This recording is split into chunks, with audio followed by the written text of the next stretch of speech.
Okay, occasionally I'm going to get this message, your internet connection is unstable, but we'll just deal with that.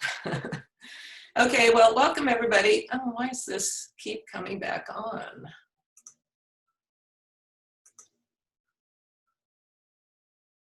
I'm going to see if one more time if I can get rid of that.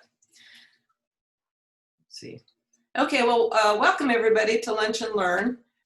Today I wanted to talk about landscape preferences and what we like in landscapes and why we like what we like.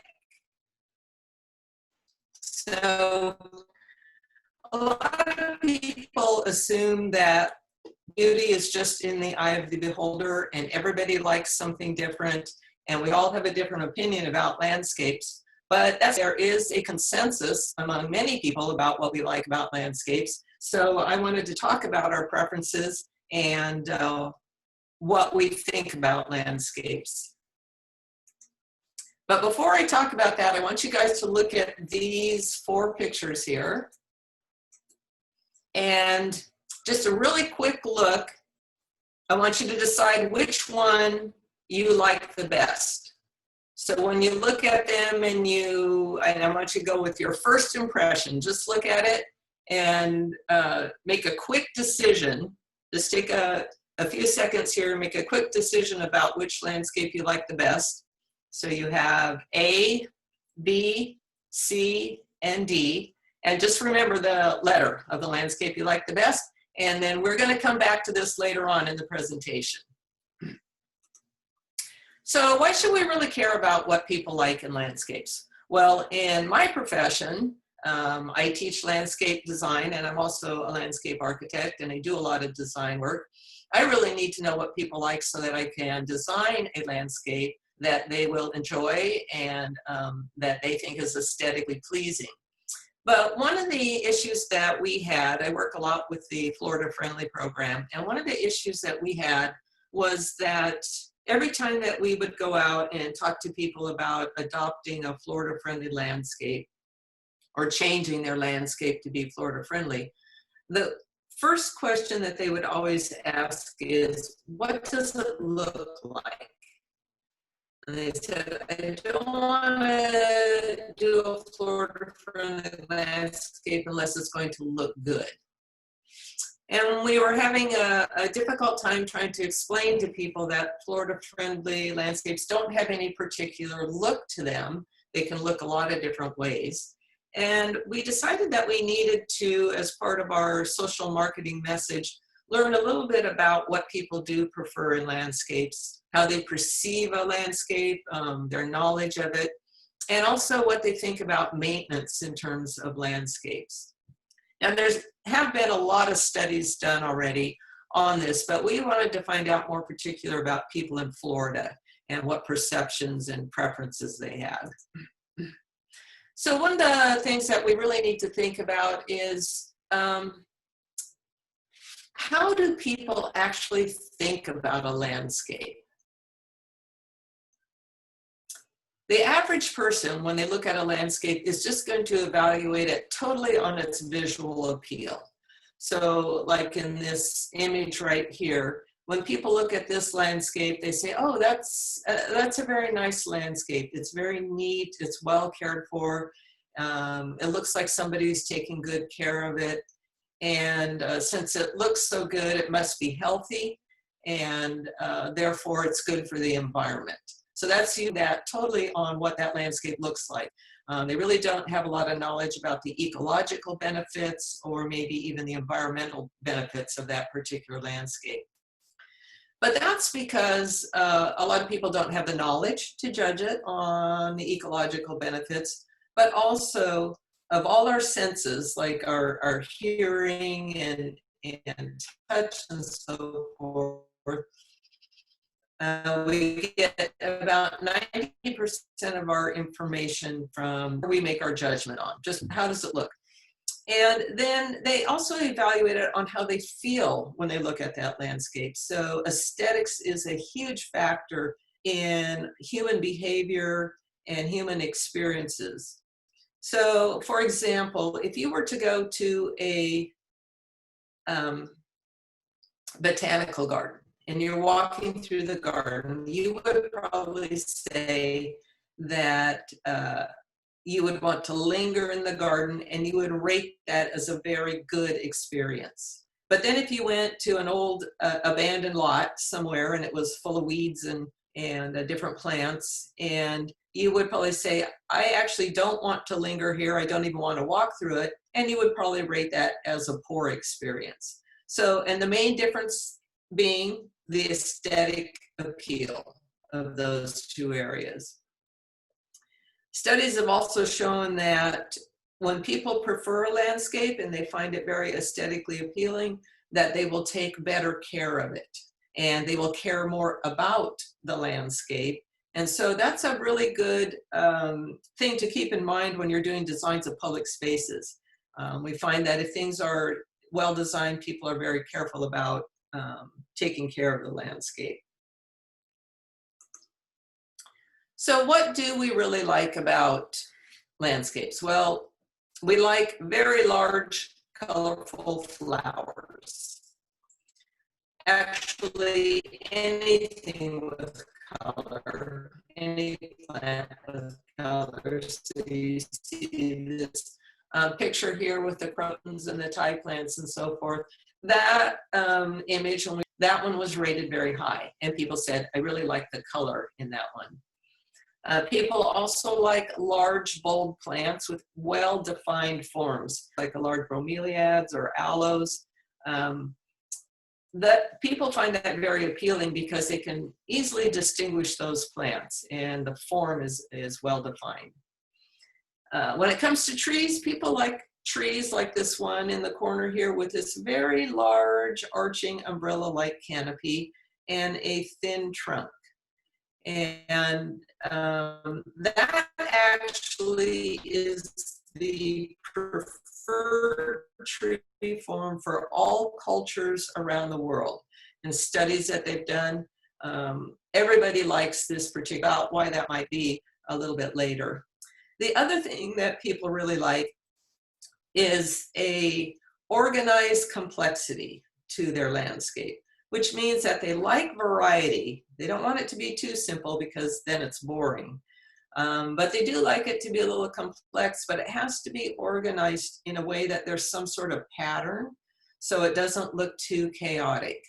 So going back to this picture up here with the colorful plants, even though it looks maybe a little chaotic, if you study it for a minute, you'll see there's some organization, and that's in repetition. So these colorful crotons are repeated 1, 2, 3 times in the landscape. The tie plants are repeated 3 times. And then it looks like a schleffra maybe repeated about 3 times in the landscape. When you use repetition, you create pattern. And in all cultures around the world, people prefer landscapes that have some sort of pattern to them so that they can read the landscape and they don't feel like it's too chaotic or messy.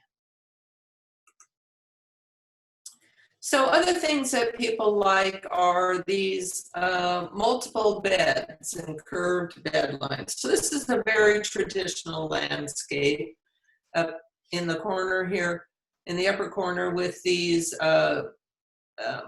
curved bed lines here and a very curvy pathway here. They like it because it feels organized, yet it still feels somewhat organic and somewhat natural, as opposed to having very straight lines in the landscape.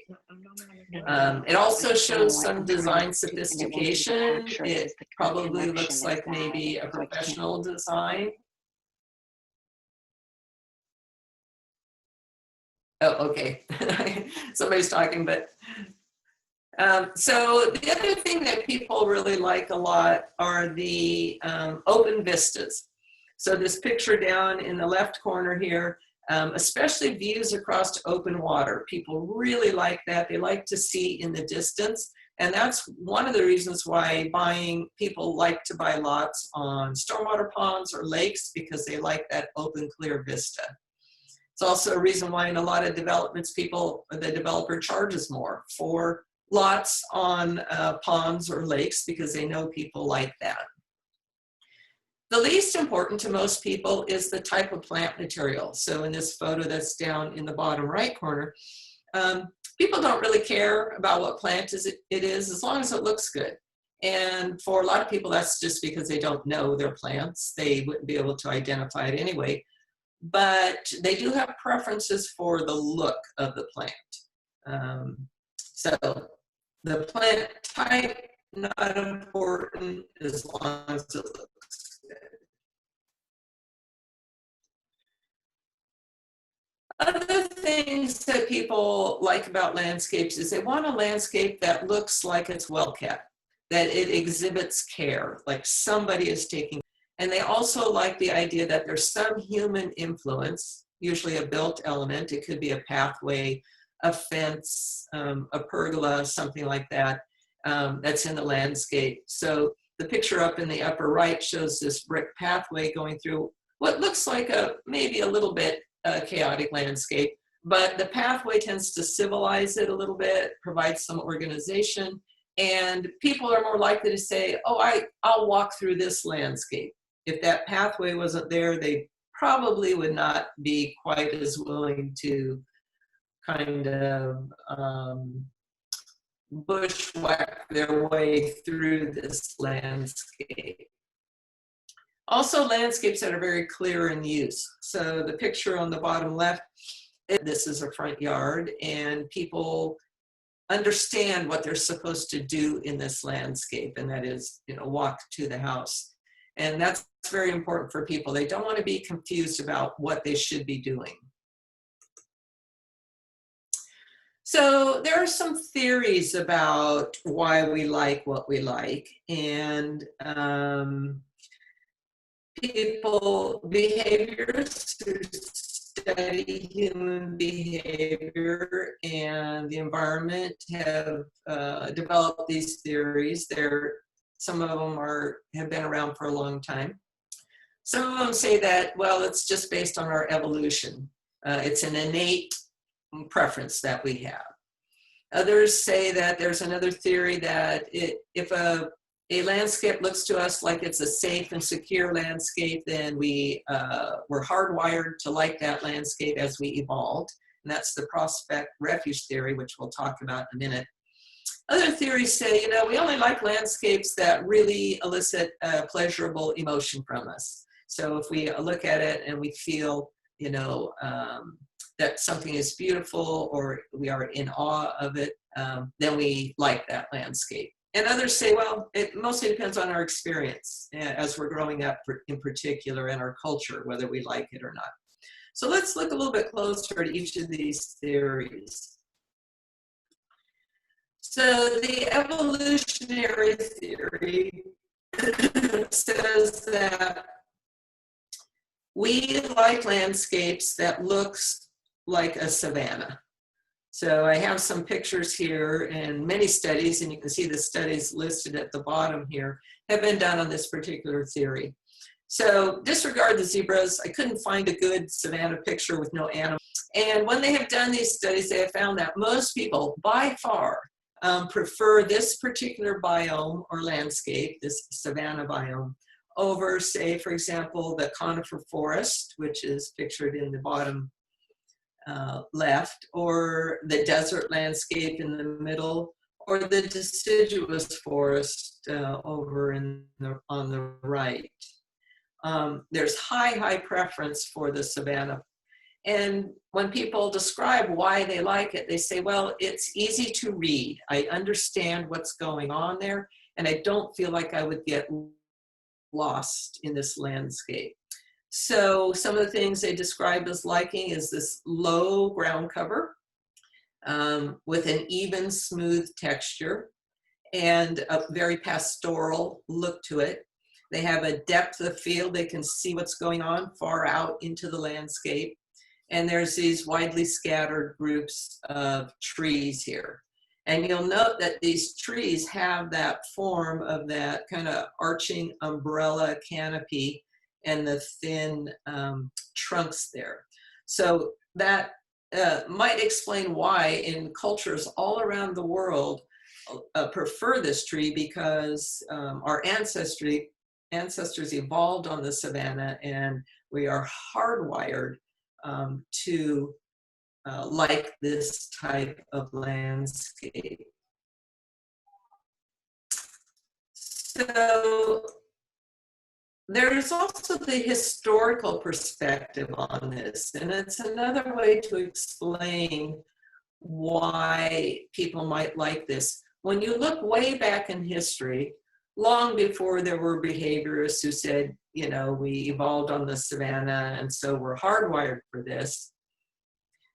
When you look back in history, when people were able to manipulate the land on a large scale and make changes to it, they expressed a savanna-type landscape. So if you look at, for example, the English estates, and this one down in the bottom right-hand corner, is a huge estate where they cleared large amounts of forested area, and they made these very with clumps of trees. If you look at some of the Italian and French estates, here's Versailles, you'll see it's a little bit different, but same concept, a long depth of view, very clean, open surface with the water and the clipped turf gardens here, and then clumps of trees.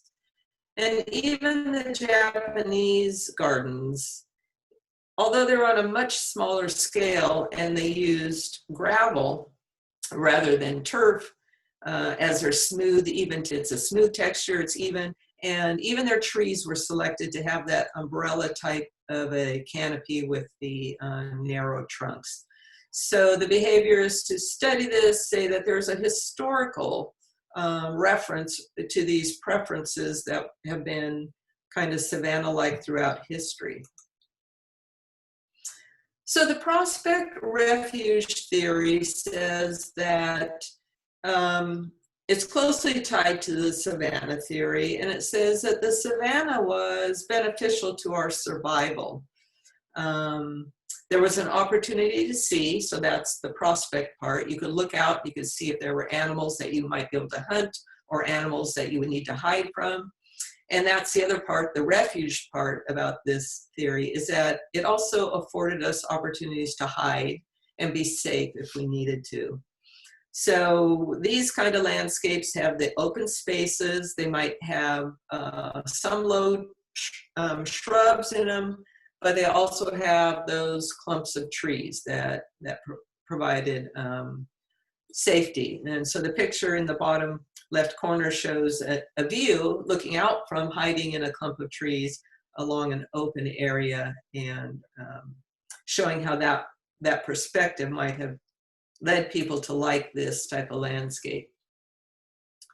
So then there's the emotion pleasure theory. And the emotion pleasure theory says that we really like a landscape if we look at it and we feel delight, if we feel awe, if we really want to continue to look at it. It's just an emotional process. It's not based on knowledge. And in fact, they point to studies that have been done that show where people were asked to select certain landscapes, and then they were told about those landscapes. They were given some information about how ecologically healthy they were, how good for the environment, and so forth. And then they were told to look at the landscapes again, and they still picked the ones that they thought were most aesthetically pleasing, and they didn't take into account the knowledge that they had just learned. And so, and it was still a very high preference for any kind of landscape that had some savanna type characteristics. The culture experience theory says that really it just depends on our culture that we grew up in, and also our experience, especially as kids, on whether we prefer this landscape or not. And that has to do with familiarity. Are we familiar with this landscape? When we look at it, can we read it? Can we understand it? And what is very interesting about this savanna type setting is this picture up in the right corner, top right corner, is very much a savanna-like setting. You see smooth ground cover, smooth, even texture. You have a depth of field. You see some clumps of trees. And this is a landscape that many people in Florida grew up with. It reflects a savanna type setting, and we grew up with it as kids. So we look at this landscape and we say we prefer that. It just happens to have a savanna-like setting. But the other interesting thing is when they show kids picture or the forest settings, the kids by far always choose the savanna look. So there's also this, studies have shown that there is cross-cultural agreement on some basic features in a landscape. So it doesn't matter really what country or culture you grew up in, people still agree that openness, so this picture on the bottom right showing a view across the lake, an open view, depth of field, that openness, a smooth ground surface, and a view of water, or at least evidence that water is nearby, were preferences for all cultures around the world. So behaviorists believe that one of these is, again, a survival, innate, hardwired survival preference, and that's the idea that water is nearby. Or they can see water because people knew that water was critical to their survival. So they're kind of hardwired to prefer a landscape that at least indicates to them by green vegetation that there's water. So there's a few other things that come into play in our preferences. And one question is the social issues behind it. So the question, and I think a lot of people know this, are you judged by your lawn? Well, you are if you live in an HOA, and it's usually not your neighbors who are judging you as much as your HOA covenants and codes and maybe board members who are judging your lawn. But this was an article that was in the Washington Post a while back, and it was talking about how neighbors, Americans, are judging their neighbor's lawn.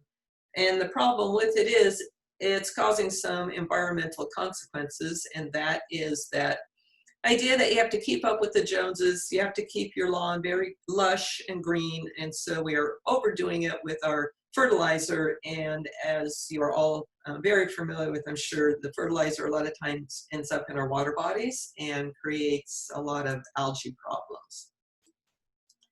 So let's look at some of these cultural norms that we as a society and all humans are affected by.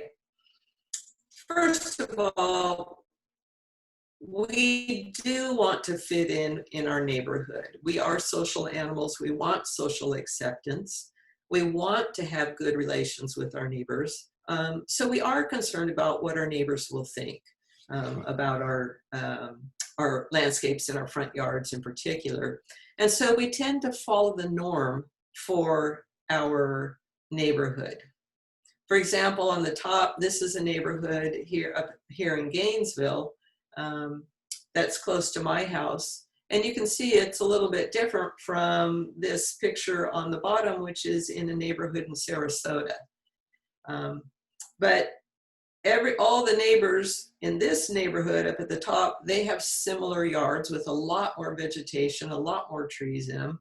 So it's kind of, it's called mimicry, where people mimic what other people do in their yards. And if you look at the picture on the bottom, you see that all the way across, looking down the road, people have very similar yards there. The other thing about our front yards in particular is we do consider them to be public space,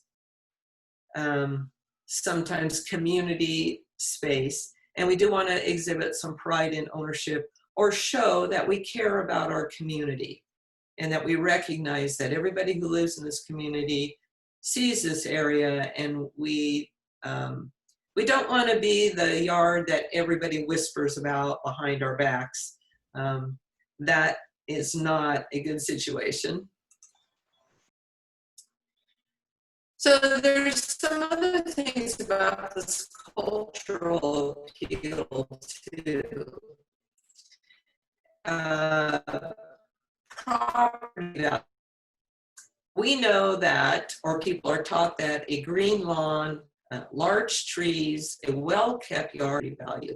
And in fact, this article that's up in the top right-hand corner that says, for curb appeal, the asset is grass. This article was in Money Magazine a few years back, and it was talking about how to improve your property value. And you have to do, and by doing that, you need to increase your curb appeal.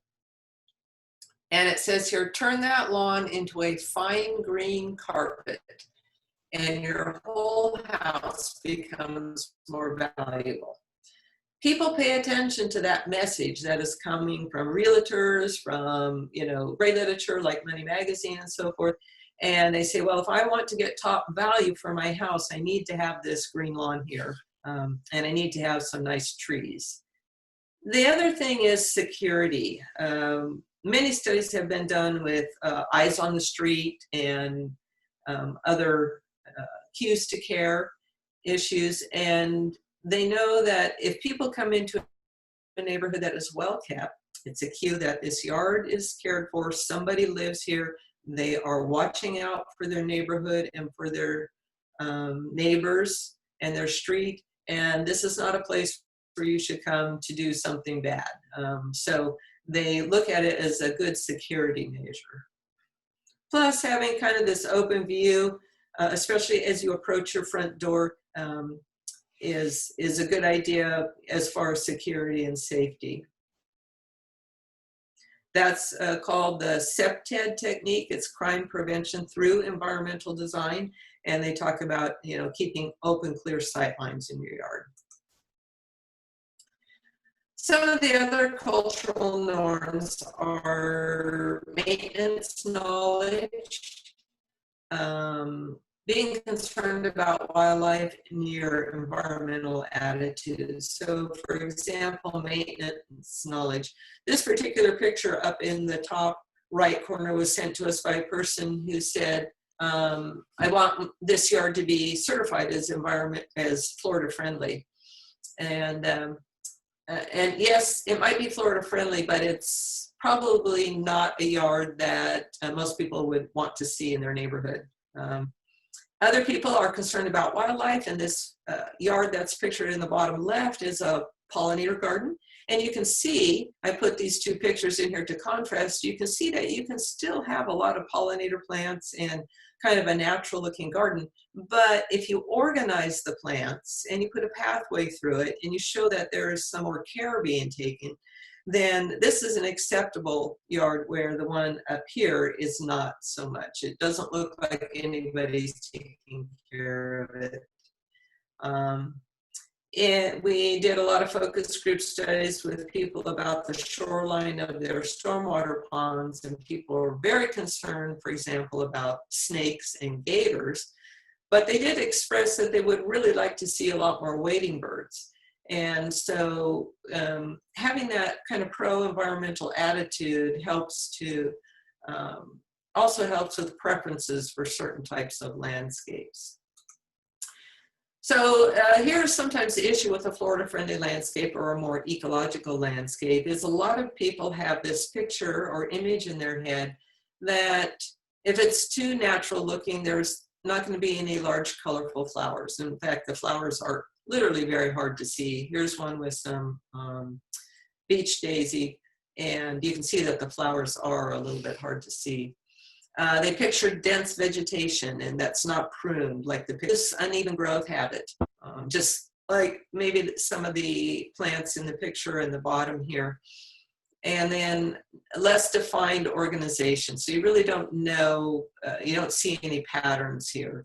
It looks messy or unkempt, and there's not a whole lot of human influence in it. So when you say Florida friendly, that's the picture that a lot of people have. So we have spent a lot of time in our social messaging trying to say, no, it can be Florida friendly, and it doesn't have to have all of these what people sometimes consider negative attributes. So I wanted to finish up the talk with one last slide here, talking about ecological landscapes and how you can improve them with organization and pattern. So first, let's look at this picture in the bottom right. This is a landscape that was done in a development down in the south of Lake Apopka, and it's all native plants, but you can see one way that they made it look less natural is they took the native plants and they lined them up in rows, and they used them in clumps. So it has a more organized, more designed look to it. And then one last story about the Ladybird Johnson Wildflower Garden. I don't know if any of you have had the opportunity to go there, but it's been open for quite a while now, quite a few years. And when they first opened the garden, they actually just had these very large meadows, and they had the wildflowers out in the meadows, and they had these kind of simple pathways going through them, and people would walk through the meadows and say, oh, it's gorgeous, you know, we love the wildflowers and everything, but they would come back to the visitor center and say, where's the garden? They just didn't see them, and they were getting a lot of kind of negative reviews that people liked the meadow, but they wanted to see a garden. So then they made some changes, and they came in and they made these grid pattern with these planted areas. They're just a square with a block around them. And they took the exact same plants that were out in the meadow. They kept the meadows, but they took the same plants that you would see in the meadow, and they kind of divided them up into groups and planted them in this grid pattern. And also they had these pathways with the arbors and everything. So it had much more of an organized feel to it, a more manicured look. And you could see very visibly the human kind of aspect of this garden. And I think this is the last slide here. Oh, I forgot. We're going to go back and look at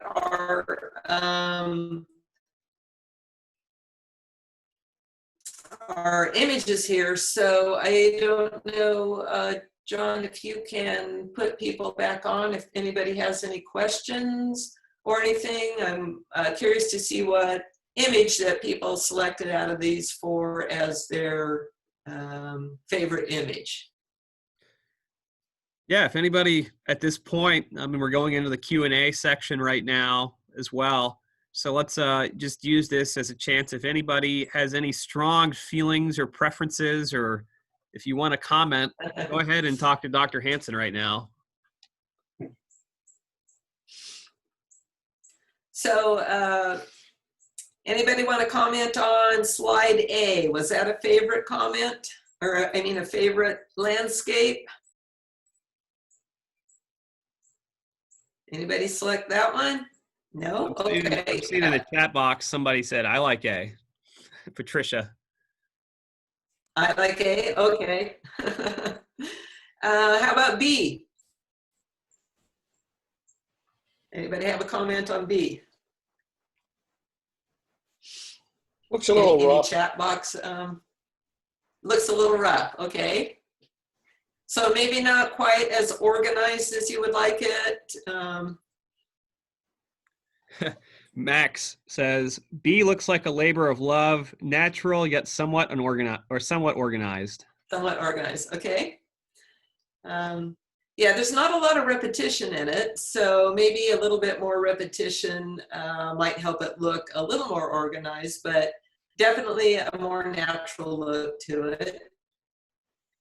How about C? Did anybody have a preference for C?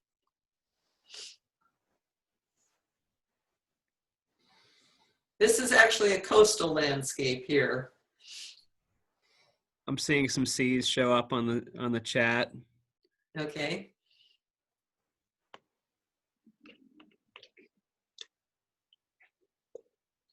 Nobody have any comment as to why they like that one in particular? How about D? Anybody have a comment about that or want to say something in the chat room about D? I like the repetition. It's not big. It looks very neat, and it goes well with the it goes well with the house. Okay. And D also looks like With the it's architecture, yeah. And D So looks like, usually,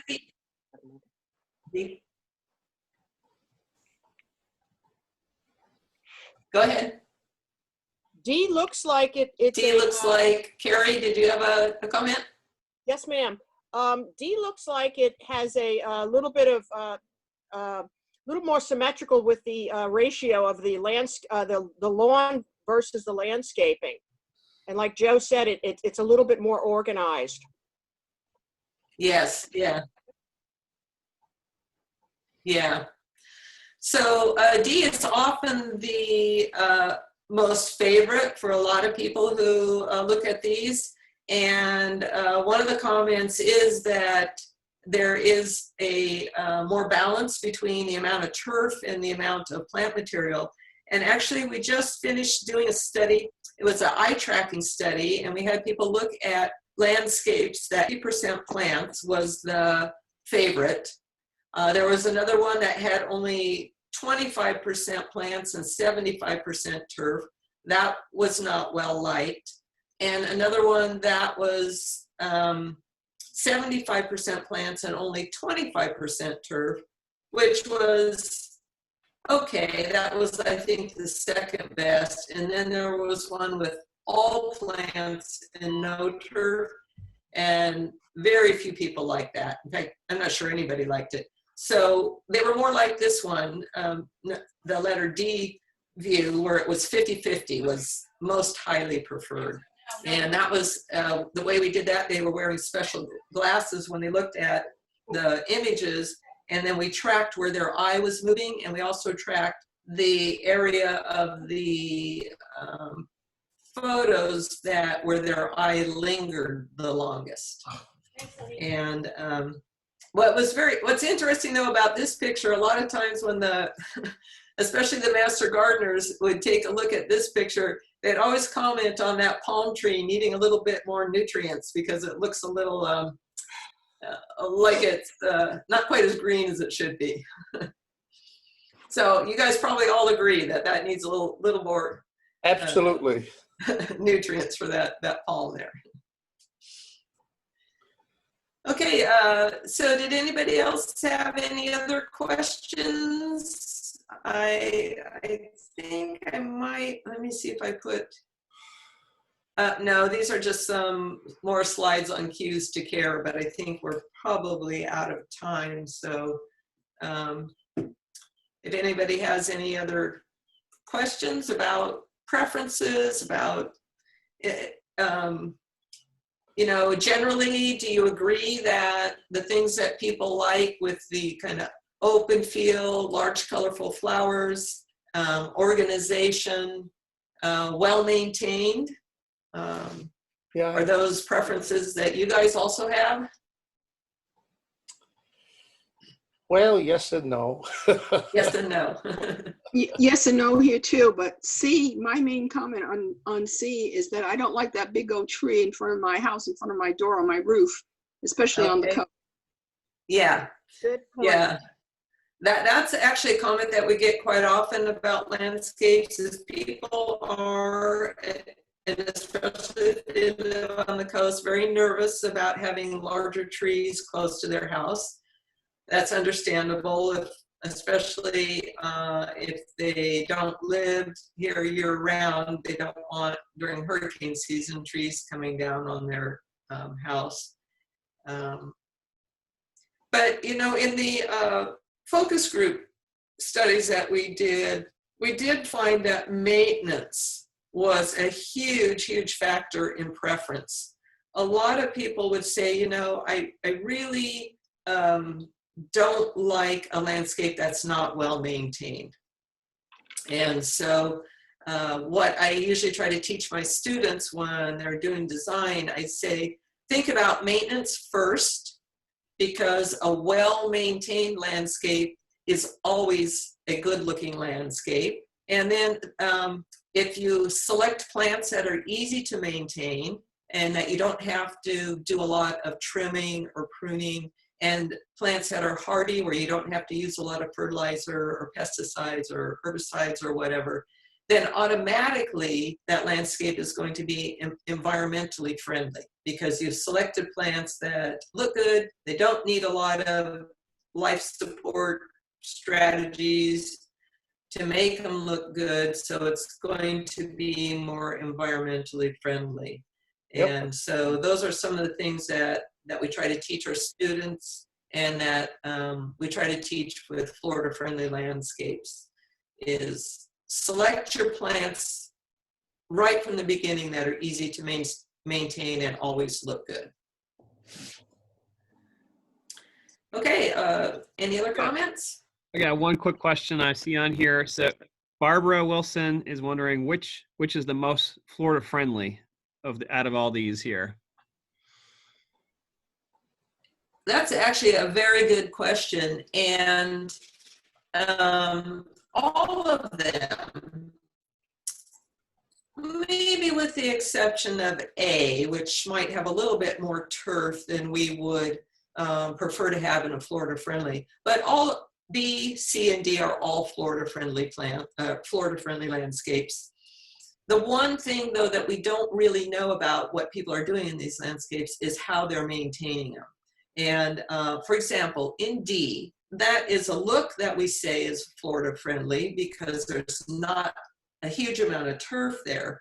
But we're also assuming that if there's not a lot of turf, you're not using nearly as much fertilizer, for example, as you would in the image A, where there's just a lot more turf, which means you just have to use a lot more fertilizer on it. So if we knew that this landscape here, if they weren't using fertilizer on their turf, which is highly unlikely, because of the condition of it, it looks good.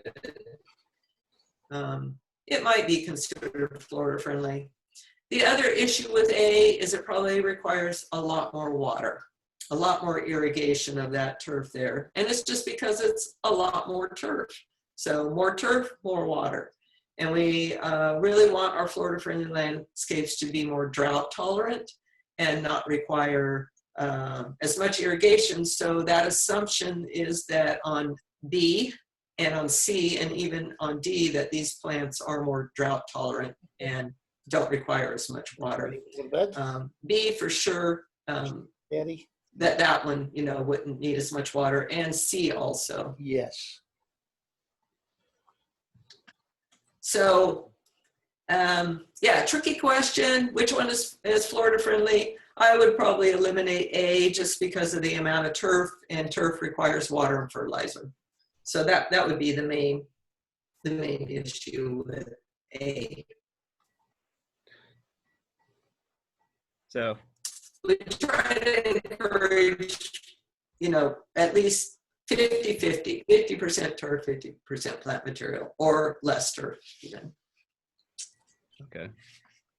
All right, thank you. Yeah, thank you. Any other comments or questions? I just have one about Okay, well, if anybody has any other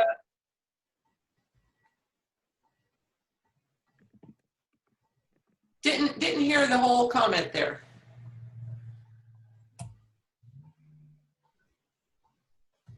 I'm not sure who made it, but we didn't hear it.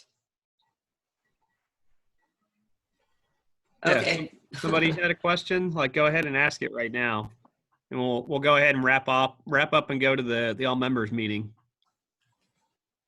I think the comment about creating pathways in areas that some folks may find is could be a little bit unruly definitely creates it. You know, the aesthetic is much more pleasing, and it gives you an eye to where where to look, and it helps out when people want to think that your grounds are a little bit overgrown when they're really not. You've just right. a lot of habitat for animals. I'm glad to hear that this is being addressed in this manner. Absolutely. Having been, Pathways, I had a question, please. I was gonna say, I'm yeah. Gail. Good morning. Dr. Hansen, Okay. we used to have an extension agent who taught us that a tree Hi, should Nancy. that a tree should frame the house and never be placed in front of the house. He said that it broke the line of the house. I'd like to hear your comment on that.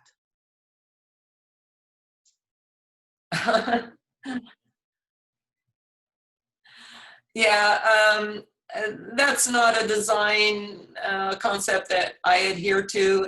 It's a very kind of old-fashioned design concept that people don't use anymore. And one of the reasons for that is most of our houses really don't have much of a line to break with trees.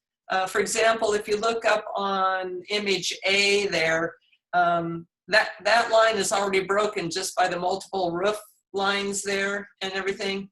Mhm. And so I really don't follow that design idea. I think it is a little bit dated, and especially when you're using trees like palm trees, which are taller and the canopy is up kind of above that roof line. From the point of view of curb appeal, from the view for the street, do you feel that if you keep the trees framing the house, that the house actually looks bigger from the street? Looks bigger. Actually, no, I don't think it really would. I think that actually having a tree more in front of it, where you have some concept of the scale of a tree, could actually make the house look bigger.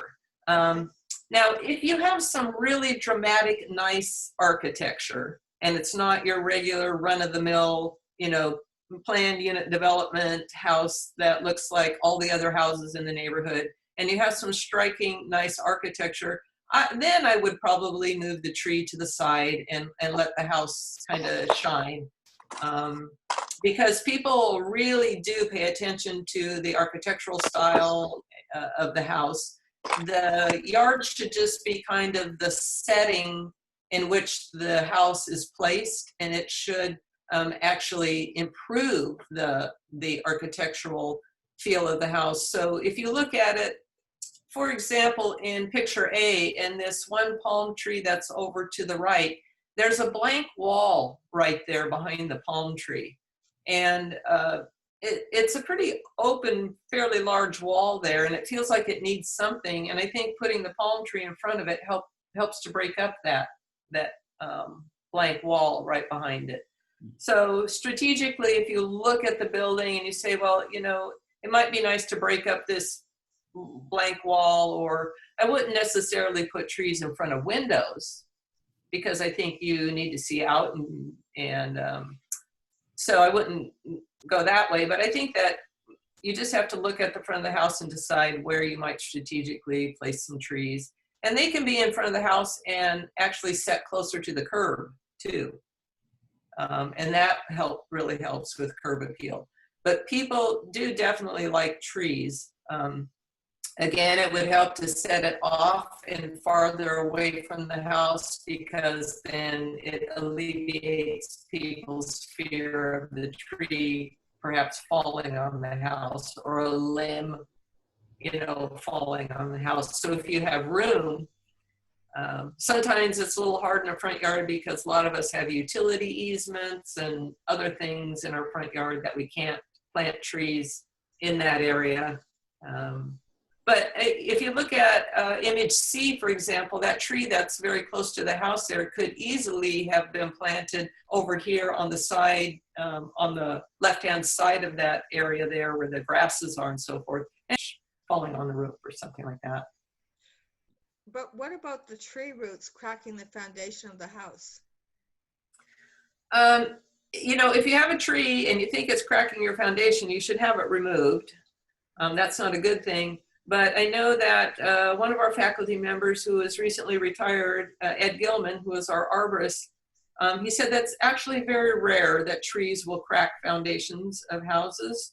It's usually not a problem, and he has many slides that show pictures of trees right next to houses that are not affecting the foundation at all.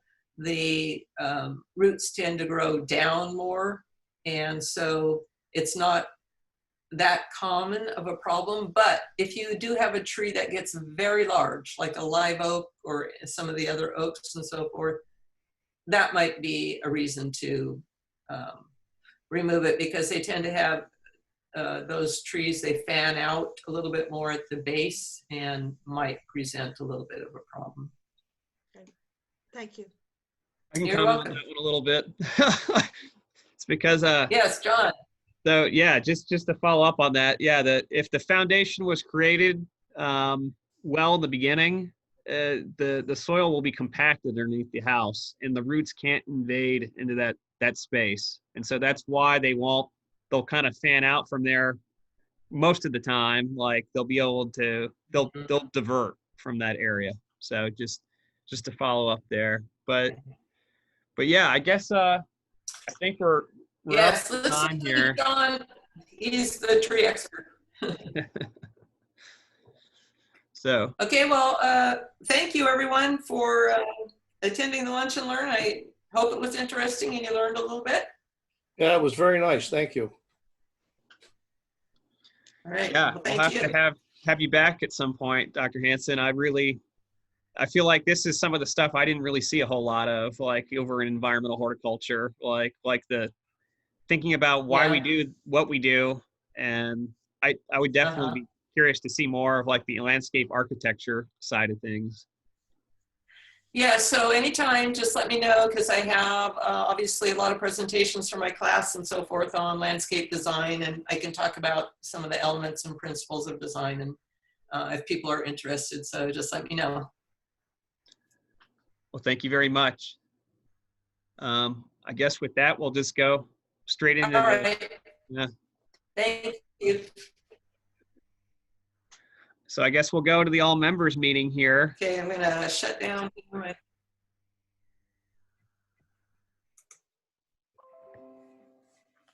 Okay, John, so I'm gonna go ahead and leave the meeting, Okay.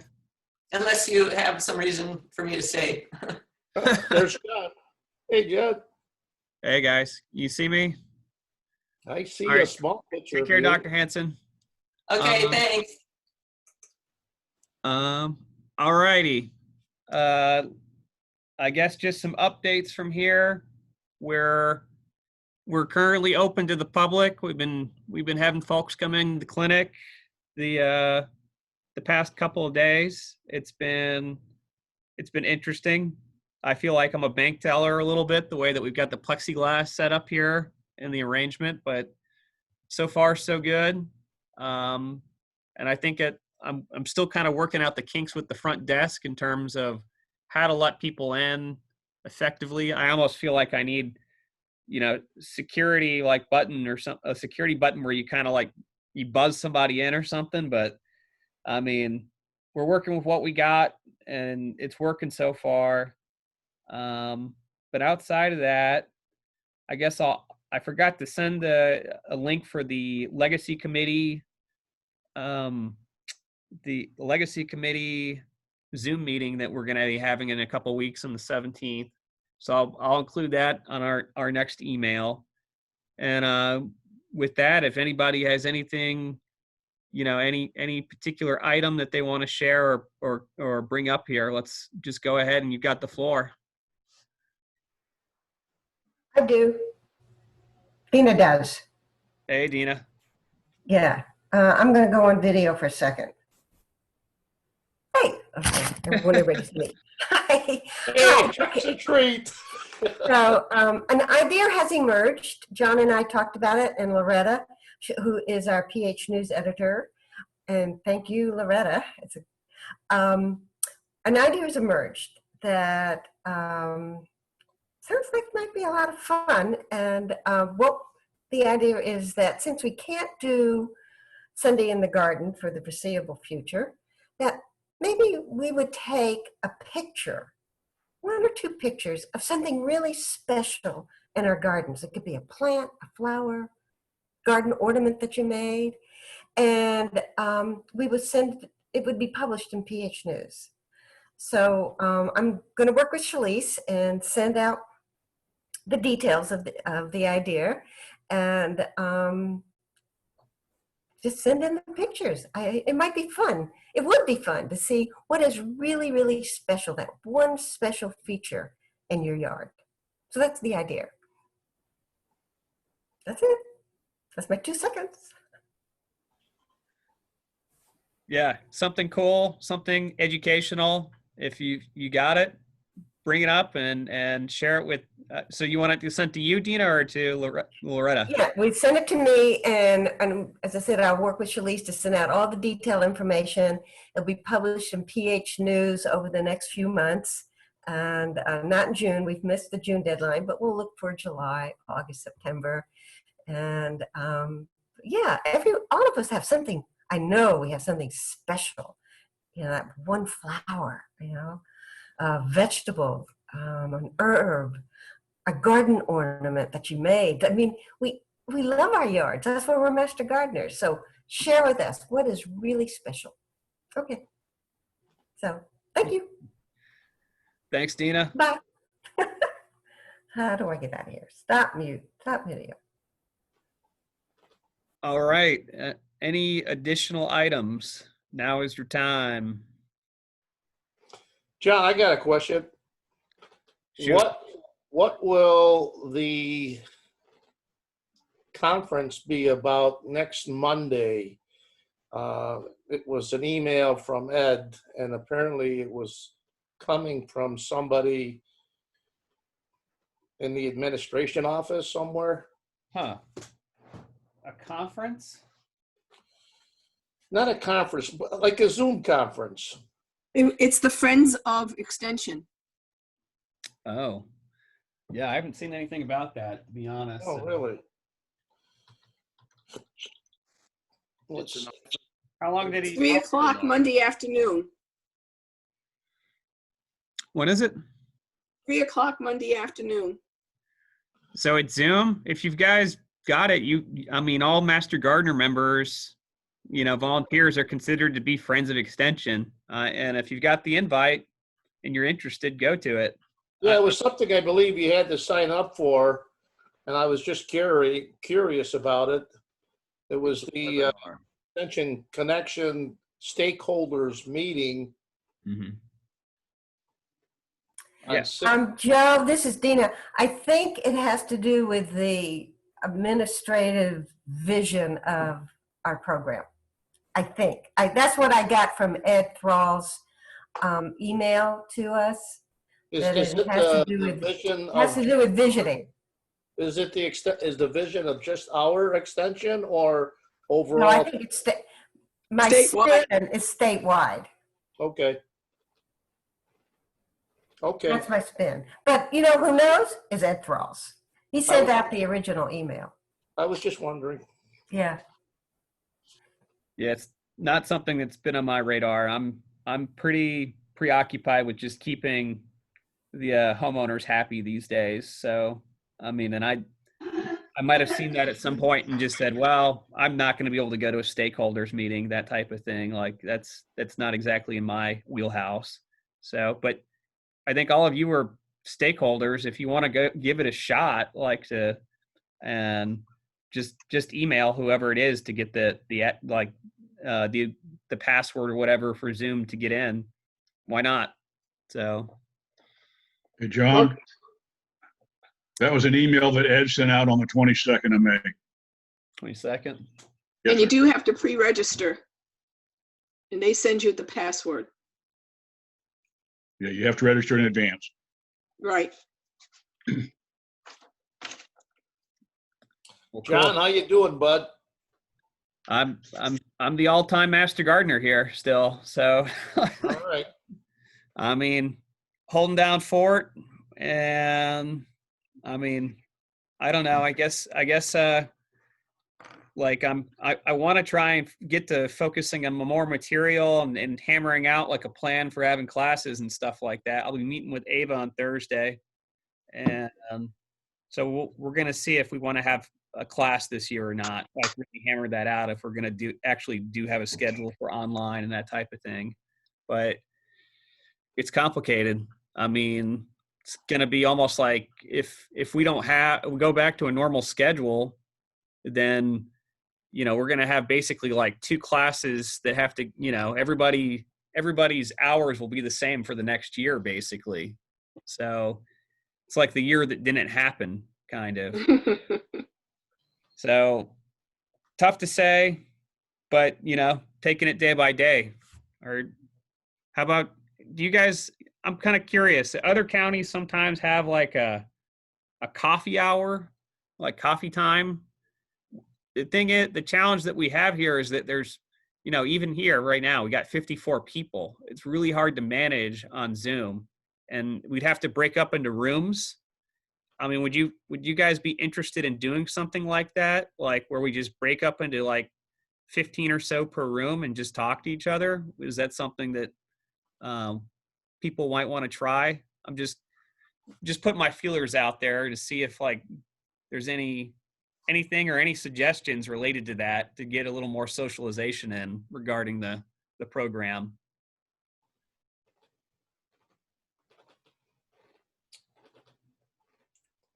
John, that's a possibility. I mean, you have a bunch of people that already pretty much keep in touch with one another.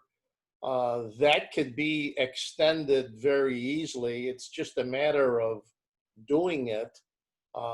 Again, we usually have certain people that we see when we were doing the plant clinic, and I like to reach out to various people only because I conversed with them in between shifts, or even if we had lunch and learn. Jim Radashevich, I just found out from Janice, I believe is in the hospital or might be on his way home. You know, I tried reaching out to him yesterday. It would be nice if other people reach out to others, but it's just a matter of what you're comfortable with. I just so happen to be comfortable with reaching out to a large number of people and, you know, have a 10-minute chat. And so I don't know. It's a matter of what you want, what you feel comfortable with without insinuating or whatever. Okay. Yeah. Well, I'll try and keep thinking of it here. Maybe I'll talk to my, you know, fellow coordinators from like really big counties and see what they're doing through this. Because I mean, even when I talk to Osceola, it's a pretty big county, but it's pretty manageable for all of their folks to get on there together and be a little more active and stuff like that. So I give you an idea, John. Right now, I mean, this might be kind of late, but you've got 54 people. Either you just randomly pick somebody and give them, you know, like we just gave Dina a 2-minute spot. You actually pick somebody out of the 54 people and give them a 2-minute spot, and maybe we could ask them questions for maybe the next meeting, weekly meeting, and you can pick out like 5 people and give them 2 minutes each. and kind of Can I say something for a second? John, I've been in meetings where we did break out into rooms, and there are about 5 to 10 people, and it was a social time. Oh, we finally got down to business because the purpose of the meeting was business. But until we did that, it was social time, and there was only a few of us. I said it was about 5 to 10, and so I'm game. And it would be lovely to see some people face to face, even if it is via Zoom, that I haven't seen in a long time. And there are about, maybe 4 or 5 of us from Master Gardeners who live in College Park. And it is so wonderful when we see each other in the street and there's a big wave. And yeah, let's try it. You know, if you can do it as a host to break us up into rooms, because y'all, what happens in the rooms is it stays in the room. It's not broadcast through all the master gardeners who are participating. It's just us talking to one another. So, but I would limit it to maybe 5 to 7 people. You know, a little clutch of people. Anyway, that's my 2 cents. A breakout session, kind of, huh? Sort of, but you know, but it's social. I mean, it doesn't have to be business. It doesn't have to be. It's social. Let's see each other. Let's give each other some virtual hugs. And if you're drinking beer at home or anything like that, I guess nobody would know, right? So that's right, and it's okay. You know, we can raise a glass.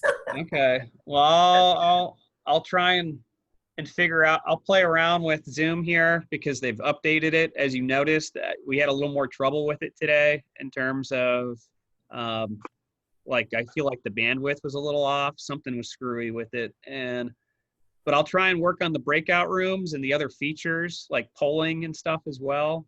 And then from there, yeah, I guess we can have like a virtual, like we'll breakout sessions, or I guess for happy hours for whoever is so inclined. But anyway, I guess with that, if there's anything else here, any other items, any other things of note,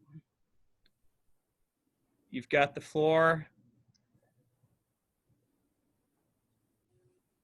John, Hey, John. I had asked you a question about if you're a member of the Master Gardener Book Club. Master Gardener Book Club. No, Haven't heard of that? I have not. That's something that Wendy Wilbur is doing. And I was just wondering if that counts towards any volunteer time at all. Yeah, I think that could count towards education for sure. I mean, and I know that there are, like, based on what the guidebook has to say, like there are ways of when you are going through and doing your own education, there are ways to count that, I believe. So I think that would kind of fall in that category.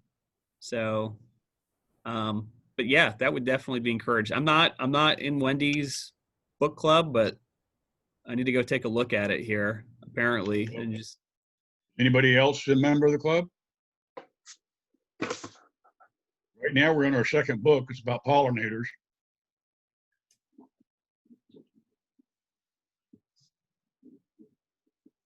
okay.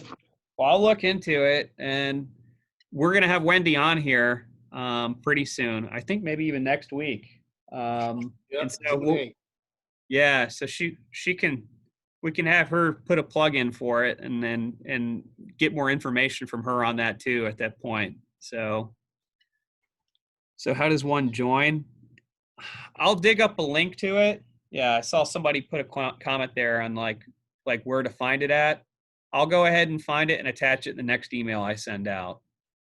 I can send it to you, John. Oh, I'd appreciate it. Right now, we're reading Pollinator Friendly Gardening by Rhonda Flemma Hayes. Okay.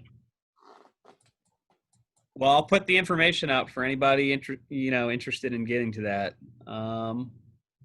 But outside that, I think it's maybe a good time to end the meeting here. And I guess for this meeting, go ahead and put 45 down for continuing education. Well, yeah, 45. And I think we've gone on longer than normally for the volunteer part for the meeting. So go ahead and put half an hour for the meeting. Cool. So, all right, folks. It was good hearing from you. Hope you're all doing well. And until next time. Thanks, John. I'll see you. Auf Wiedersehen.